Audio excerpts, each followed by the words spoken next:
You ever notice how some people can walk into a room full of strangers and just light up? Meanwhile, you're over here feeling more comfortable talking to someone you've never physically met who lives 3 time zones away than the person sitting right next to you on the bus? If that's you, you're not broken, and you're definitely not alone. If this already feels way too personal, maybe drop a like so I know I'm not the only one. Because here's the thing nobody talks about.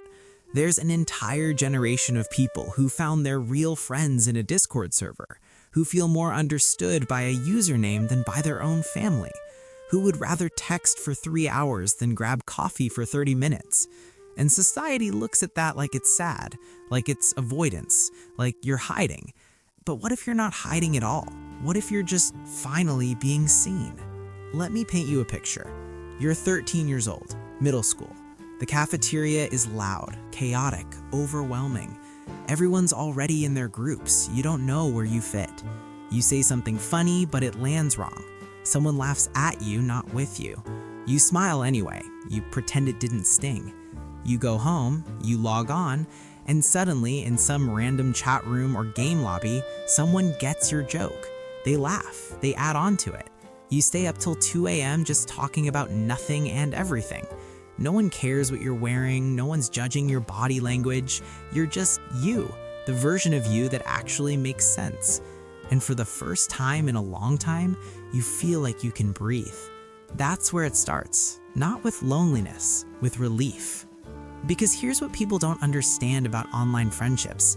They're not a replacement for real connection. They are real connection, just without all the noise. Think about it. In person, you're constantly performing. Your face, your tone, your posture, the way you laugh, the pauses, the eye contact. There are 1,000 tiny social cues you're supposed to get right. And if you miss even one, people notice. They pull back, they misread you. They decide who you are in 5 seconds, and good luck changing their mind after that.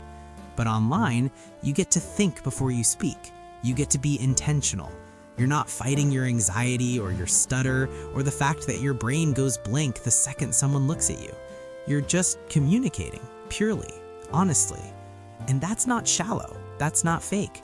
That's actually the most real version of yourself you've ever been. Here's the part that messes people up though. The part that makes you feel guilty.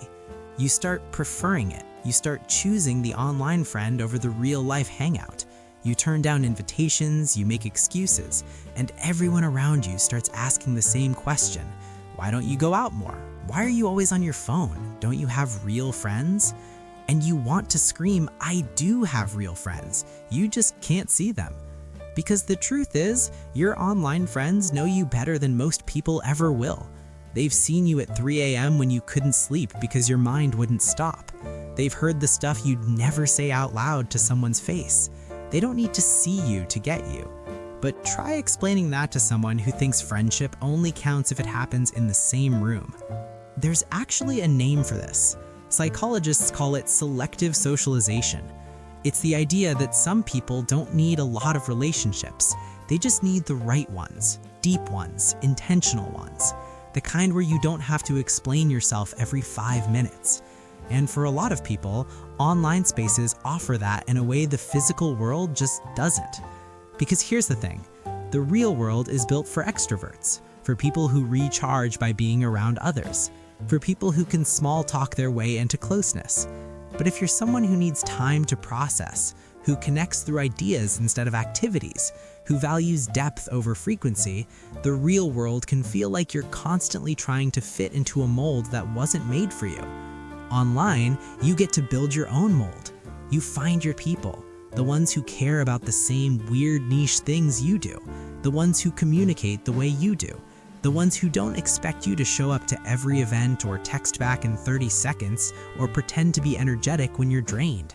You get to exist on your own terms. And that's not avoidance, that's self-preservation. But here's where it gets complicated. Because even though online friendships are real, they're also safe, maybe a little too safe. You can close the tab when it gets hard. You can go offline when you're overwhelmed. You can curate what people see. You can leave out the messy parts, the boring parts, the parts of you that don't fit the version you've built. And after a while, that safety starts to feel like a cage. Because you're connected, sure, but are you ever truly vulnerable? Can someone really know you if they've never seen you cry in real time? If they've never sat with you in silence? If they've never watched you fail at something and stayed anyway? That's the trade-off. Online friendships give you control, but real intimacy requires giving some of that control up. And maybe that's the real reason some people prefer online friends. Not because they're antisocial, not because they're scared of people, but because they've been hurt by the uncontrollable parts of real-life connection, the rejection, the misunderstanding, the feeling of being too much or not enough, and never knowing which one is it until it's too late. Online, you get to try again. You get to be selective. You get to protect yourself. And honestly, after everything you've been through, that makes sense. But here's the question you have to ask yourself. Not today, not tomorrow, but eventually. Are you protecting yourself or are you hiding? Because there's a difference, and only you know which one it is. Look, I'm not here to tell you that online friends aren't real. They are. Some of the most meaningful relationships I've ever had started with a username and a shared interest in something nobody else cared about. But I also know this. Connection, real connection, requires risk. It requires showing up even when it's uncomfortable. It requires letting people see the you that doesn't have time to edit, the you that stumbles over words, the you that doesn't always know what to say. And yeah, that's terrifying, but it's also where the magic happens.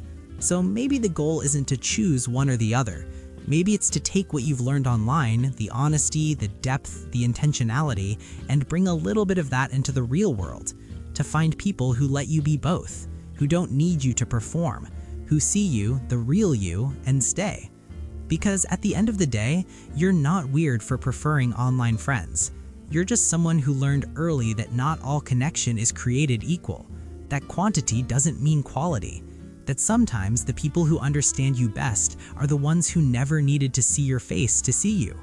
And that's not something to fix, that's something to honor. Just don't forget, you're worth showing up for, in every space, online and off. If this hit different, save it, share it, or just leave a comment and let me know I'm not talking to myself here. Either way, thanks for watching. I'll see you in the next one.